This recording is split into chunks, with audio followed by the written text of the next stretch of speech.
Welcome back to my channel. My name is Jay Siemens, and today we're going ice fishing. We're doing a little backcountry. We're getting the snowmobile out. We haven't used the snowmobile that much this winter. We've been taking advantage of the amazing travel conditions on Lake of the Woods, but it's time to go backcountry. I love exploring, but with exploring comes getting stuck with a lot of unknowns, a lot of variables, and I'm trying to prepare for those variables, and that can mean, you know, having the right gear, the right preparation, obviously, right? We got a new package from Princess Auto, a couple things that's gonna help us on today's adventure. I mean, hopefully we don't need them, but if we do need them, I'm glad we got them. So let's open this sucker up. Since I haven't been traveling much, I haven't gone to Princess Auto in person for a while. The closest location for me would be in Winnipeg, but I ordered online and a couple goodies that's gonna make our life easier. Let's start with pretty basic. We got a heavy duty ratcheting strap here. I wanted something just a little heavier dutier. Heavier dutier? Something a little more heavy duty for the nose of my snowmobile, like to put over the skis. Yeah, this one just seemed really good. I always have a tough time with straps. They get rusty in the back of your truck. I don't take good enough care of them, so it's always good to have more ratchet straps. Next, we have a shovel. And, you know, obviously there's a couple uses for this, but I just wanted a nice portable shovel. I'm gonna show you the shovel that I have been using up until now.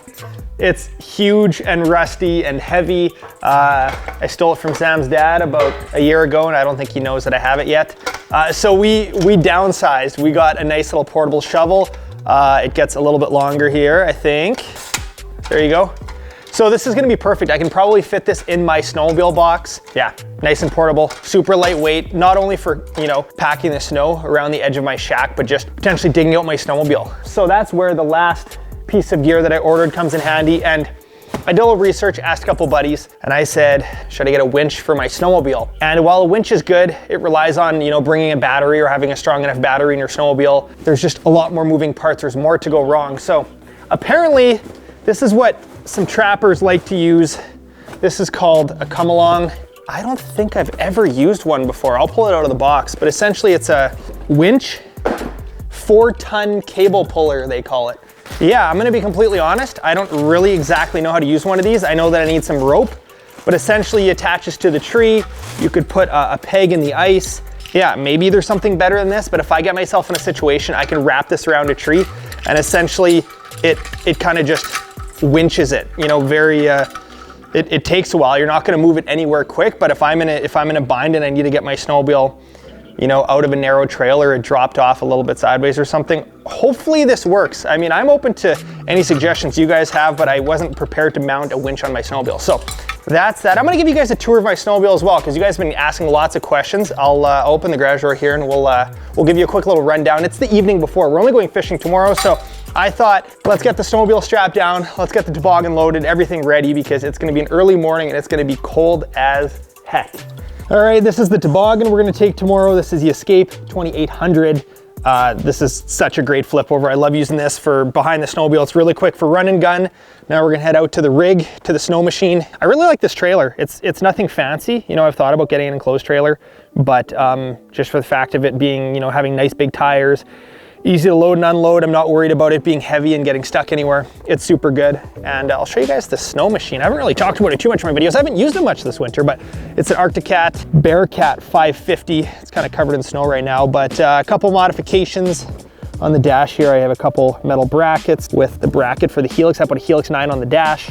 And then on the back, this whole rig system here, this is the auger carrier, the ATV box, and the bucket carrier. This is all made by Otter.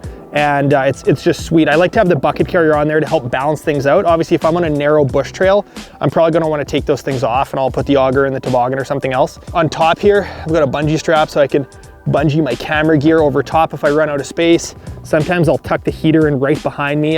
Anything I can keep on the snow machine, anything fragile, I wanna keep it in the snow machine. If you put it in the toboggan, it's gonna get bounced around and that's when things break.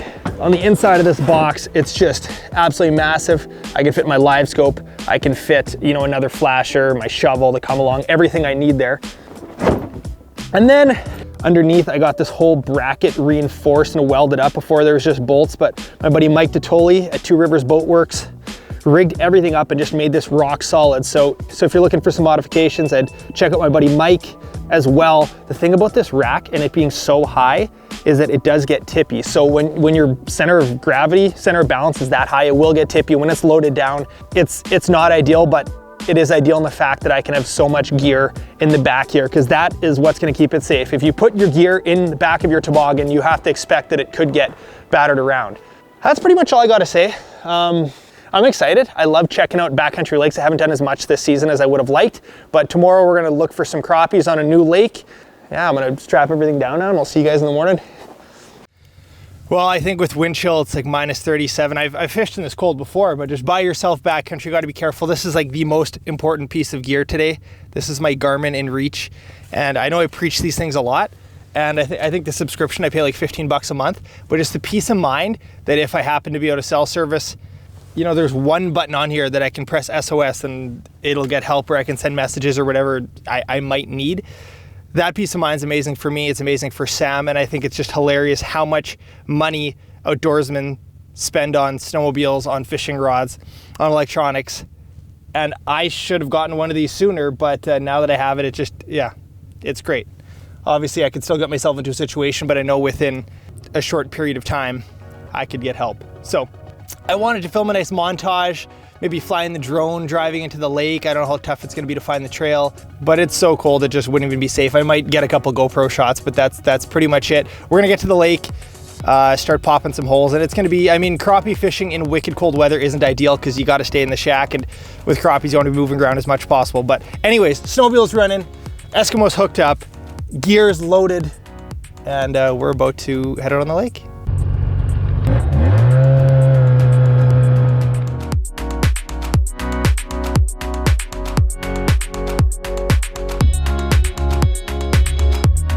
Guys, we made it to the lake, and as expected, we got the whole lake to ourselves. I'm not gonna do too much filming until we're set up and marking fish. I'm just gonna drill as many holes as possible, use my live scope, scan around. I don't wanna get my camera gear frozen, and I don't wanna mess around with filming right now. I wanna get the shack set up, the heater on, but I'd like to set up near some fish. So we're gonna start popping some holes. There's a lot of snow on the lake. This is gonna make it a little more interesting. Here we go. Not sure if this is the deepest part of the lake. I haven't found anything I've been too excited with yet, but this mark looks pretty promising. Oh, he's coming. Oh, he's coming. Just gonna hold it still. Oh, I just missed him. Oh man. Sorry about the snowmobile noise in the background. I just don't want to shut it off till we know where we're gonna be. When people ask me, what camera do they need for making videos? Use whatever you got, whatever camera you got on you. I got my phone on me right now. Here we go, look at that. That one fish got scared away, the other one came in. Oh, and I just missed him. I got stone hands right now. Look at my eyelashes right now. Oh, there's a big mark down there. I did lose that one though. Let's catch this one. I got to put my phone away. I'm just absolutely killing my hands right now. Maybe the camera will turn on to the fish. Maybe it'll turn on when we're in the shack next. But this is the pain involved with fishing in the bitter cold.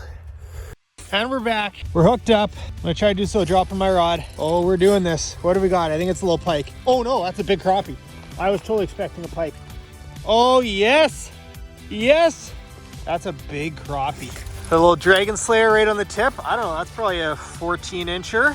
Snowmobile's still running in the background. All right, this fish is going back quick. Shallow water, release is nice. Yes, okay, we gotta set up the shack because my hands are dying. All right, we're setting up the tripod.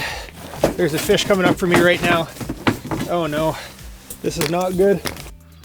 Frantic trying to get set up right now. Still not happy with how things are. Don't even have the heater going. What do we got? Micro perch? Feeling like a small crappie actually. Oh, there's a big mark down there right now. That is the baby. Oh, baby crappie. These fish can move so fast, that's why I'm just focused on getting down right now, because sometimes you get those small feeding windows and these are micros. But that first one was big. That was a good sign. I'd say it was probably around 14 inches. First crappie out of a new lake, nothing wrong with that. So I'm not sure what the deepest is on this lake. Right now I'm in 15 feet of water. All right, let's just take a second to thaw out, gather our thoughts, give you guys an update. Maybe catch another microfish. So as far as camera gear goes, the worst thing you can do is get it really cold and then warm it up. That's when it fogs up and just tons of moisture and stuff. Typically, if let's say I'm doing, you know, pictures or I'm just trying to keep things outside, I'll just keep my camera cold the whole time. But if I'm doing shack stuff, I'm gonna try to keep it warm and not get it too cold. Obviously I got it cold with those couple talking points outside. But now once I get it warm, I'm gonna try to keep it mostly inside of the shack. When they're the size of your lure, you know that's not good. Micro fishing. Not the target. And I think that's what a lot of people get caught up fishing for. I mean, myself included sometimes, is just those baby perch. They can carp at the bottom in so many lakes. All right, we're moving. Oh, yes. It is still stupid cold. Yes, I should be inside of the shack. There's a decent mark. I'm gonna zoom in here. This might actually be a catchable crappie. He's kind of locked in on target right now. See how he's getting closer and he's picking up speed? I switched to a nice little clear plastic as well. Ooh, this looks good. This looks good. This looks good. Yes, yes. Oh, I'm frozen. Oh no. Oh, oh man. Look at this. Actually, don't look at this. That was just brutal. There was like, I guess, I don't even know where that moisture came from, but my rod just turned into an icicle. Oh, what's this? Is this the same one or bigger? Kind of, I don't know. Oh, this weather is just killing me. Oh wow, there's a fish on there. Sorry, buddy. Pretty disappointed in myself there. That was poor performance. You always hear the tournament guys saying, you know, just want to have all the controllables controlled, you know? The fish shakes his head off, that's fine, but it's just like, man, that fish, the controllable was, I should have checked the ice on the reel, and it was a bit of an icicle. All right, I got to drill in this fish. So right now, I know where this is pointed, so I got to go 18 feet in that direction. We might be on top of them. Once again, apologies about the glare. Okay, here we go. Wow, did that fish take a while. It's not as big as I thought. Ooh, there's a different fish coming in on the side now. Just slowly flickering. I wonder if that other one's gonna get excited. Some competition. Ooh, now he's coming back. This guy's charging nicely. And he is so small. Oh man, what are we fishing for, guys?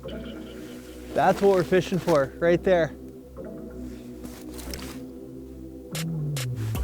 All right, it says the fish is 6 feet over here and he's just not gonna close that gap. So we're gonna close it for him. Right in his face. Oh, we're right on him. We are right on him, and I just filled my hole completely with slush. Okay, look at this big mark. Look at this big blob. Here we go. Here we go. He's locked on target. Yes. Not as big as I thought. What? How is everything so difficult today? Okay, well, there's still fish sitting down there. Right now. Let's just do this.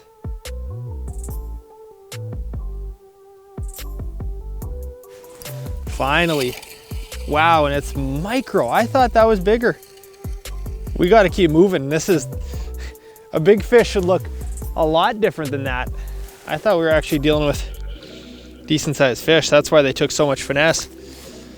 All right, well, I'm gonna zoom out to 100 feet again, and I'm just gonna fish outside as long as I can until I'm absolutely freezing, because we're not doing a good job of finding these big boys right now.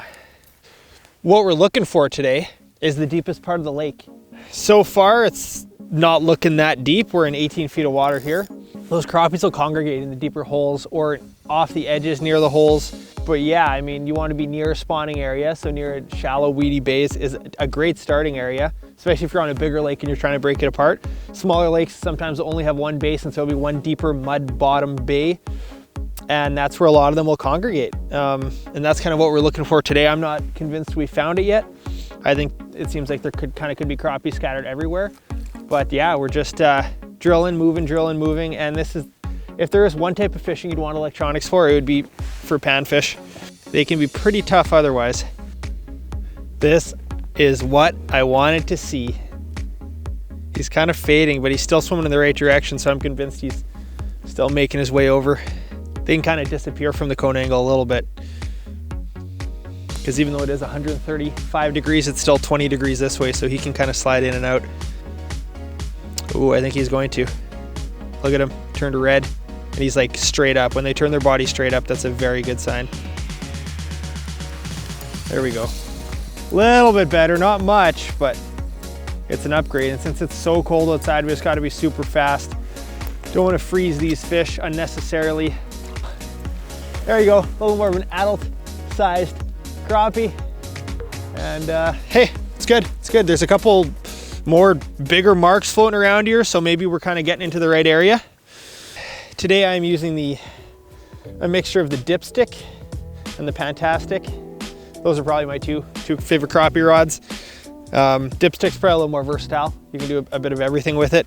What is this, 8-pound line braid with 5-pound line fluorocarbon? I don't really have one specific line company I used. This stuff is made by my buddy Sam Moore, a cool Minnesota homegrown company. And I use Power Pro Ice a lot, the blue stuff. I think I have maybe just normal Power Pro on some of mine too. So just a mixture of a bit of everything. I know in my recent comparison video, I made the comment how the walleyes come under the hole and they kind of just eat, you know, you see them and it just happens. But for crappies, this is so beneficial for me to be able to search out these fish, right? Because they don't move quite as much, so. Look at him charging. Can barely get the live scope set up. He's gonna eat it. He's gonna eat it.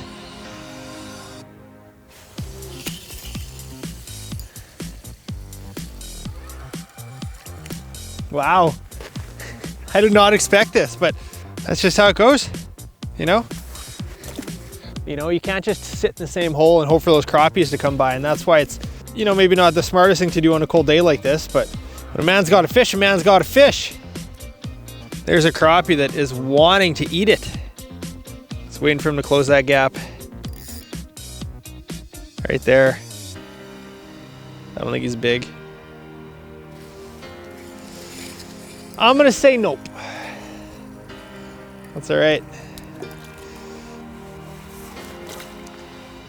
Wow, is it cold? Oh, this is my workout today for the week, for the month. Kind of dropped like right in front of him. Swimming towards me pretty quick. This looks good. Ooh, that looks like a nice big crappie. I waited a while for a good one and I messed him up. Oh, he's sinking down, but I think he's gonna turn back. Look at this, his body's tilting up. Yes, a little bit better, a little bit, okay, that's good. We waited a while for another good bite. No, is he in the hole? Oh, that hurts, oh. And that was probably my fault for not clearing the slush. It's been just a struggle bus today. We're gonna drop right on a fish. Okay, he's coming up very quickly. And he is micro.